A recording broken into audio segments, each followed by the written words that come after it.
ሰን ልሄድ ነው። ህይወትሽን እንደ ውሃ መንገድ ያቅልልልሽ። ቻው።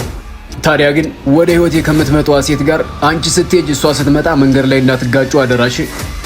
ግን ሚስት ከፈጣሪ እንደምትሰጥ ታውቃለህ? ተጽፎ አንብቤያለሁ። ትዳርስ የፈጣሪ እንደሆነ ታውቃለህ? አዎ ሲባል ሰምቻለሁ። ግን ሚስትም ከፈጣሪ ብትሆን ትዳርም የፈጣሪ ቢሆን ኑሮ ፍቅርም ያንድ ቀን ትዳርም የሳምንት አይሆንም ነበር።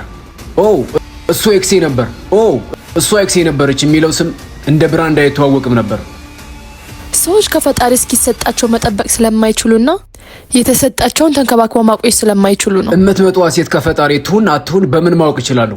መርጫ ገባለሁ እንዳለል መምረጥም ዝሙት ነው። ፈጣሪ የሰጠኝ ሴት ናት ብዬ ተቀበልኳት ሴትም ሰላሜን የምትነሳይ ከሆነ የሚመጡትን ተቀብሎ መንከባከብ፣ የሚሄዱትን ደግሞ መርቆ እየሸኙ ዝም ብሎ መኖር አይሻልም? አይሻልም። ይሄ የኔ ህይወት ነው፣ እምወስነው ደግሞ እኔ ነኝ። ወንድ ብቻውን እንዲሆን አልተፈቀደለትም። ሰላሜ ያለው ደግሞ ብቸኝነቴ ውስጥ ነው። የኔ አምላክ ደግሞ ሰላሜን እንጂ መጨነቄን የሚፈልግ አይደለም።